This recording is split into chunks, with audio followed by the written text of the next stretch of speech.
El cuarto de guerra es un tiempo para meditar en la palabra de Dios y orar con la guía del Espíritu Santo, con la finalidad de conocer los propósitos y las estrategias de Dios y de desentrañar los propósitos y estrategias del enemigo. De esta manera, identificamos las decisiones y acciones que debemos realizar para obtener la victoria.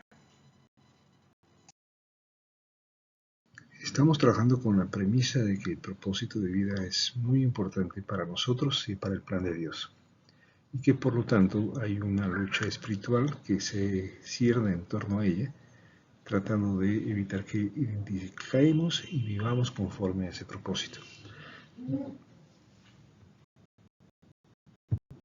Resumiendo lo meditado hasta ahora a la luz de Mateo, podemos identificar un conjunto de lo que llamaríamos enemigos del propósito de vida. El primero es el propósito de vivir para satisfacer necesidades. Recuerden la tentación a Cristo. La primera es que convierta las piedras en pan. El segundo enemigo es pretender subordinar a Dios a nuestros propósitos, aún bajo la idea o la buena intención de que estamos haciendo la voluntad de Dios. Muchas veces invertimos los roles y pensamos que es Él quien nos tiene que servir a nosotros y no al revés. El tercer enemigo son los propósitos que nos ofrece el mundo, que en realidad son formas a través de las cuales estamos más bien alabando y dándole la honra al enemigo. El cuarto enemigo es tener expectativas equivocadas acerca de Dios. San Juan el Bautista nos da ese ejemplo. Hay un momento en que duda, a pesar de haberlo anunciado él como el Hijo de Dios, como el Mesías, en la cárcel, duda de quién era Jesús. El quinto enemigo que está asociado al cuarto es tener una imagen equivocada de uno mismo. Jesús mismo explica quién es Juan. Y habla de que, y esto es muy importante recordarlo, que Juan era el mayor de todos los profetas que había habido antes, pero el menor de cualquiera de los hijos del reino de Dios. Esto entonces nos ayuda a desarrollar una imagen conforme a la palabra de Dios. El sexto enemigo es el conjunto de personas que tienen guardada una imagen acerca de nosotros como fruto del pasado, ¿no? La niñez, la adolescencia, etc. Y eso va de la mano con el séptimo enemigo, que es a partir de esas experiencias, de lo vivido, también nosotros guardamos una autoimagen en función del pasado, que nos hace resistirnos a esa nueva imagen y a ese nuevo propósito que el Señor tiene para nosotros.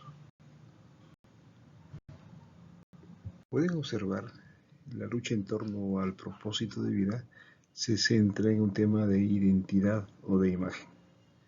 ¿Qué imagen tiene Dios de nosotros? ¿Qué imagen tenemos nosotros de nosotros mismos? ¿Y qué imagen tiene el entorno que nos rodea acerca de nosotros? La estrategia del enemigo será confundirnos respecto a la imagen o dificultar que nosotros optemos por esa identidad y esa imagen de Hijo de Dios.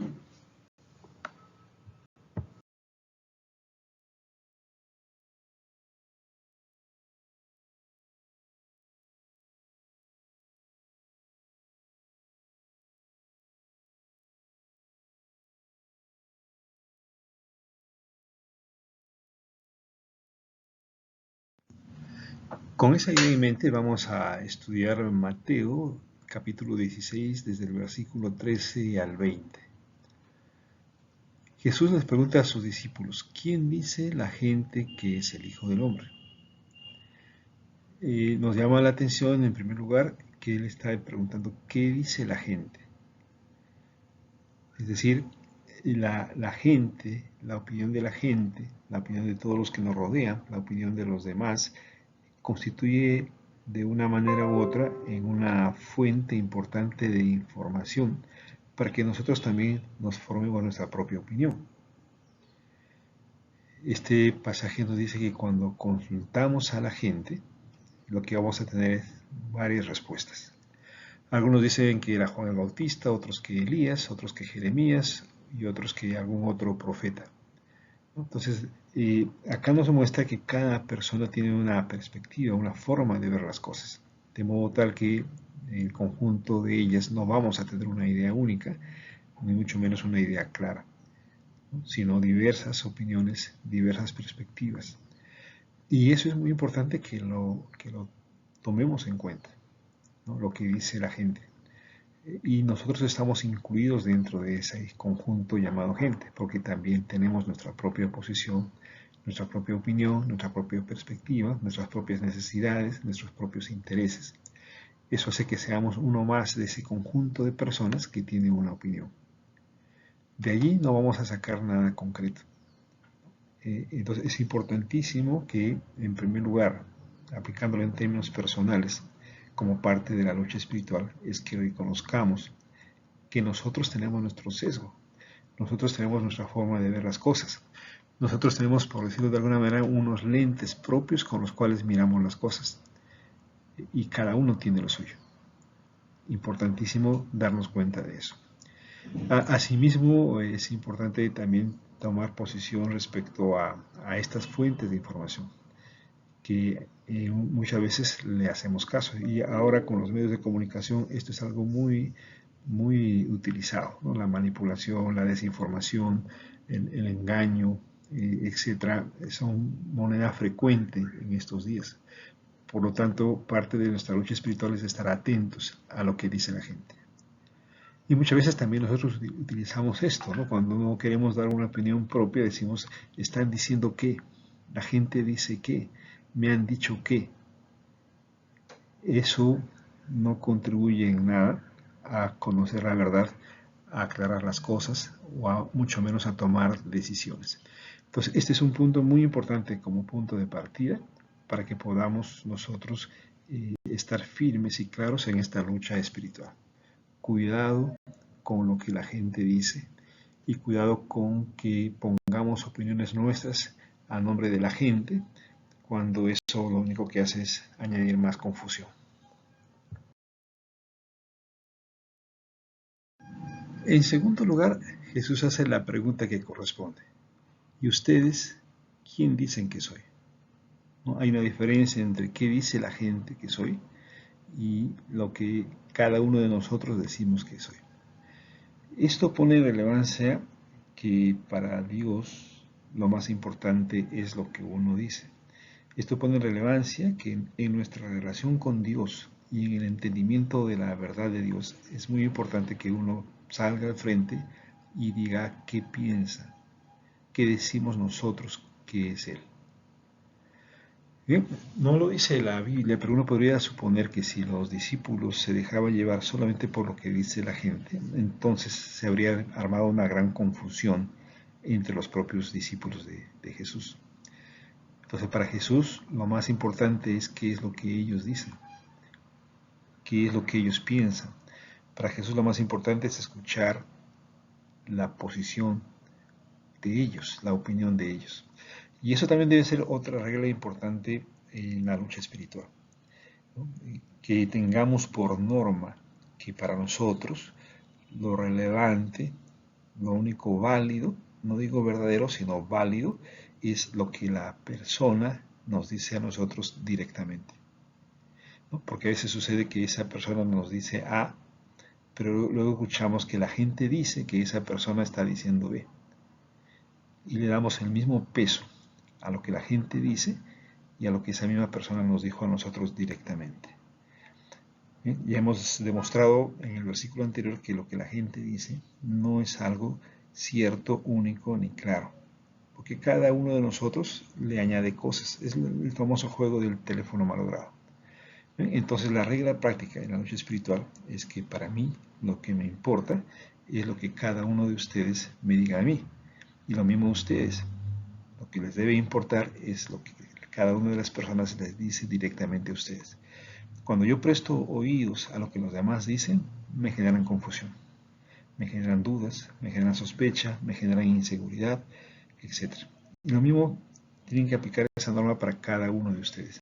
Si prestan atención a lo que la gente dice, a lo que la gente opina, entonces sus vidas van a estar manejadas por lo que la gente dice.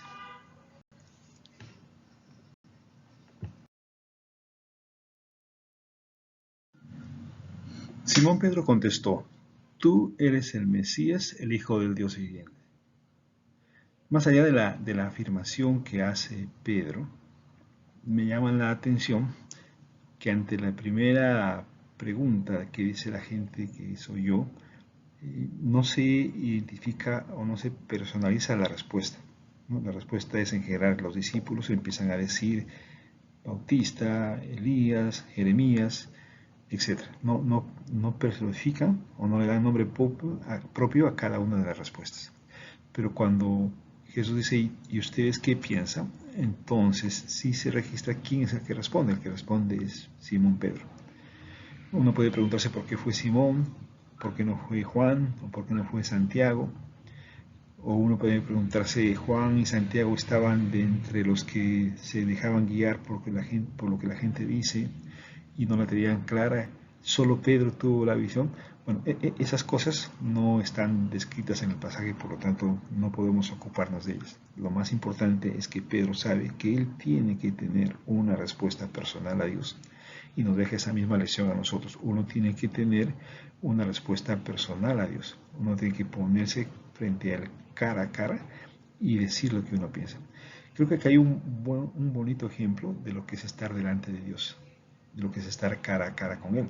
Ya sabemos que ese cara a cara no es un acto físico en el cual estamos mirándolo, palpándolo, oliéndolo, etc., sino ese cara a cara implica que uno manifieste lo que uno piensa y que a partir de eso uno se deje discipular por el Señor. Por lo tanto, Pedro tiene una respuesta propia, pero al mismo tiempo una respuesta distinta. Tú eres el Mesías, el Hijo del Dios viviente. Hagamos una dilación más, ¿no? Porque Jesús pregunta qué dice la gente respecto al Hijo del Hombre,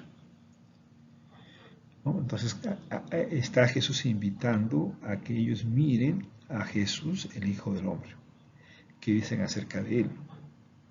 Sin embargo, Pedro responde que ese Hijo del Hombre es el Mesías, el Hijo de Dios, ¿no? Entonces es muy importantísimo eso. Acá no es cualquier detalle, ¿no? Porque también nos pone en esa misma situación respecto a qué decimos o de qué manera miramos a nuestros hermanos en la fe. ¿Miramos al Hijo del Hombre o miramos al Hijo de Dios? ¿No? ¿Se dan cuenta? Eso es muy importante. Entonces, si nosotros estamos mirando al Hijo del Hombre, vamos a acoger las opiniones de todos, que son opiniones parciales, no tan cercanas a la verdad, como las que se recogen en la pregunta anterior, ¿no? Quizás sea Juan el Bautista, quizás sea Elías, quizás sea Jeremías, Isaías y todos los Ías que hay en el Antiguo Testamento. Eso es cuando nosotros nos quedamos con esa mirada terrenal. Entonces Pedro está mirando que el Hijo del Hombre es el Mesías, que es el Hijo del Dios viviente. Pedro está mirando a Dios en la persona de Jesús. Eso me hace recordar cuando en el caso de Abraham está haciendo la siesta allí echado en una hamaca en la puerta de su cabaña y ve llegar a 3 hombres. La Biblia dice que ve llegar a 3 hombres, sin embargo él ve llegar a Dios. Y se levanta y le prepara una ofrenda a ellos porque en esos 3 hombres, que en realidad eran 3 ángeles, está mirando a Dios. Tenemos nosotros ese discernimiento, esa capacidad de ver en el hermano, bueno, además de en uno mismo, de ver a Dios en ese hermano. Hagámoslo más difícil. Pensemos en la persona que consideramos que es la menos espiritual, la menos madura en la fe. ¿Tenemos la capacidad de ver en esa persona a un hijo de Dios? Entonces eso requiere un discernimiento distinto, que es el discernimiento que tenemos que desarrollar nosotros si queremos ser victoriosos en la lucha espiritual. Recordemos que siempre decimos que no tenemos lucha ni contra carne ni contra sangre, sino contra huestes espirituales. Pero a pesar de decirlo, muchas veces siempre caemos en el plano de que estamos luchando contra personas, en el plano de que están en contra mía, en el plano de que no me aceptan, de que me rechazan, etcétera, etcétera.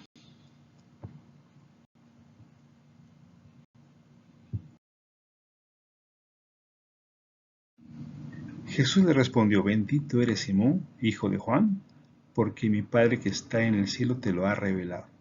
No lo aprendiste de ningún ser humano. Este solo versículo tiene una verdad muy amplia. Nos haría falta muchas reuniones de estas para poder profundizar y agotar toda la comprensión de este pasaje. Pero esto es vital, ¿no? Hemos visto que hay una forma de generarse una opinión a partir de lo que dice la gente. Y esa gente puede ser mis padres, pueden ser mis hermanos, puede ser mi maestro, puede ser mi pastor, mi líder. Todos ellos están en esa categoría de lo que dice la gente. No necesariamente una gente extraña o una gente con una posición opuesta a la nuestra. Bien, esa es una posición. Pero la otra es aquello que nuestro Padre nos revela. Otra cosa es lo que uno llega a comprender a partir del discernimiento que nos da el Espíritu Santo a cada uno de nosotros. Entonces lo que está resaltando Jesús es eso en Pedro, ¿no? Que lo que él ha afirmado le ha sido revelado por el cielo. Acá hay que mencionar algo muy importante, ¿no? Y es que Jesús no usaba el nombre Mesías. Y para todo aquel que descubría que él era el Mesías, les pedía que no lo revelaran. Bien, entonces eso es importante que lo tengamos en cuenta. La segunda parte del versículo también es importante. Dice, no lo aprendiste de ningún ser humano. Esto nos plantea un reto a cada uno de nosotros, ¿no? Porque nuestra forma de vivir, nuestras decisiones y nuestra victoria en la lucha espiritual depende de lo que tenemos en nuestra mente, depende de lo que hemos aprendido. Y sería bueno que uno haga un análisis en el sentido de que de todo lo que yo sé acerca de Dios, ¿cuánto de esto que yo sé lo aprendí de otro ser humano? ¿Y cuánto de lo que yo sé lo aprendí de Dios mismo? Es importantísimo eso porque de todas maneras como seres humanos vivimos en función de las personas que nos rodean. Y hacemos énfasis en el líder, en el pastor personal, en el que nos dicta el curso, hacemos énfasis en las personas, ¿no? Cada una de ellas trata de ser un portavoz, un vocero de Dios. Cada uno de ellos va a tratar a su manera de reflejar a Dios. Pero obviamente digo a su manera porque nadie es capaz de reflejarlo totalmente o de una manera pura. Siempre le ponemos de lo nuestro a aquel conocimiento, aquella revelación que tenemos de parte de Dios. Por lo tanto, la pregunta queda allí. ¿Qué tanto de lo que tú sabes, sientes o tienes la certeza que te lo ha revelado el Espíritu Santo? Y no que lo aprendiste de otro ser humano. Porque eso marca el punto de partida en nuestras vidas. Marca para mí el inicio de una verdadera vida en Cristo. El que nosotros hayamos respondido a Dios por lo que Él nos reveló, ¿no? Su llamado, el haberlo aceptado aquí entre ser parte de nuestras vidas. Ese acto, por ejemplo, ¿qué tanto respondió a que uno se sintió comprometido por lo que la otra persona decía? O si respondió a que uno sintió realmente que Dios estaba tocando la puerta de nuestras vidas y nosotros decidimos abrirla. Entonces, eso marca la diferencia. Eso marca totalmente la diferencia, ¿no? Busquemos la revelación del Espíritu Santo. Busquemos ser enseñados por Él. Cada persona que el Señor pone a nuestro lado tendrá un propósito de parte de Él. Tendrá algo que enseñarnos a nosotros. Pero habrá que distinguir entre el Hijo del Hombre y el Hijo de Dios. Entre aquel que transmite de lo suyo, de aquel que transmite lo que es de Dios. Tarea importante entonces en esa lucha espiritual, porque si yo guardo en mí algo que creo que es de Dios, pero no lo es, eso va a ser el punto débil a través del cual el enemigo nos va a atacar. Pero si estoy firme en lo que Dios me ha revelado, en lo que sé que es de Dios, entonces también voy a estar firme en la lucha espiritual.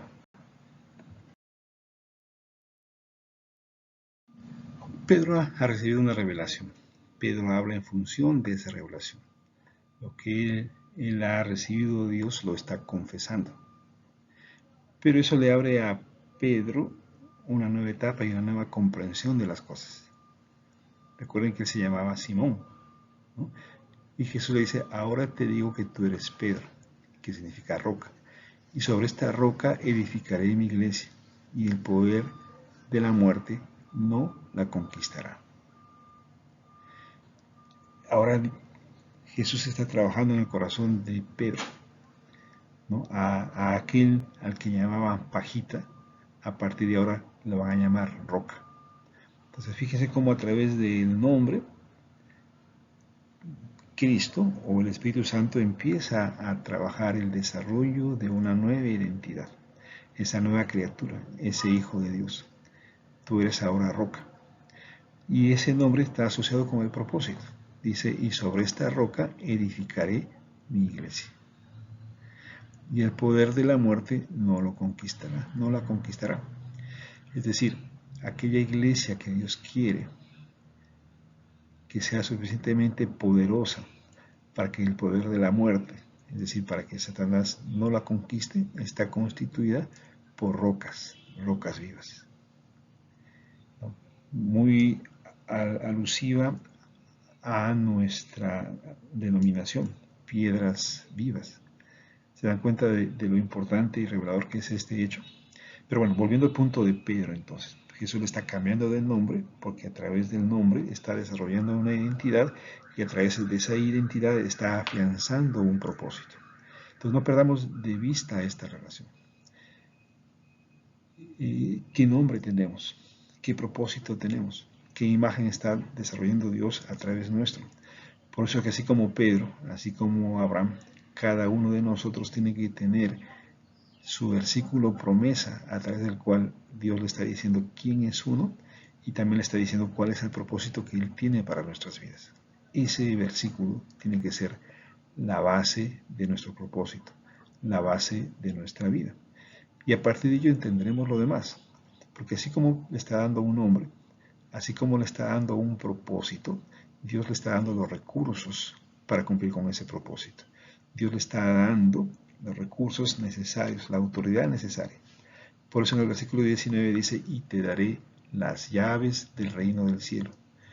Todo lo que prohíbas en la tierra será prohibido en el cielo, y todo lo que permitas en la tierra será permitido en el cielo. Recuerdan que les decía en una meditación anterior que Juan el Bautista, que era el mayor de los profetas que habían venido a la tierra, era el menor respecto a cada uno de los hijos de Dios. Recuerdan que en las meditaciones de Hebreos decíamos que Dios ha puesto al hombre en una autoridad que está por encima de todos los ángeles. Bueno, entonces este versículo está reflejando eso. O sea, no pretendemos decir que todos nosotros somos Pedro y que todos nosotros vamos a ser papas o algo por el estilo. Pero sí nos está diciendo que nosotros hemos entrado a ser parte de esta casa de Dios, estas piedras vivas, a partir de que empezamos a recibir esa comprensión, esa revelación de lo espiritual que solamente nos puede dar el Espíritu Santo, para que todo aquello que parece terrenal, todo aquello que parece humano, todo aquello que parece una piedra inerte, cobre vida y sea un reflejo del Dios viviente. En esa medida entonces somos hijos de Dios, somos parte de su reino y tenemos la autoridad que nos corresponde en función del propósito que nos corresponde. También habíamos estudiado a través de Santiago que la palabra perfección está definida en función del propósito. Dios nos hace perfectos y cabales sin que nos falte cosa alguna, pero ese perfecto y cabal no es una definición absoluta, sino es una definición relativa al propósito. O sea, Dios nos forma, nos capacita para ser perfectos en cuanto al cumplimiento de ese propósito. Entonces, es en esa medida que también tenemos que entender este pasaje de Pedro. Tenemos un nombre, tenemos un propósito y tenemos una autoridad en función de ese propósito.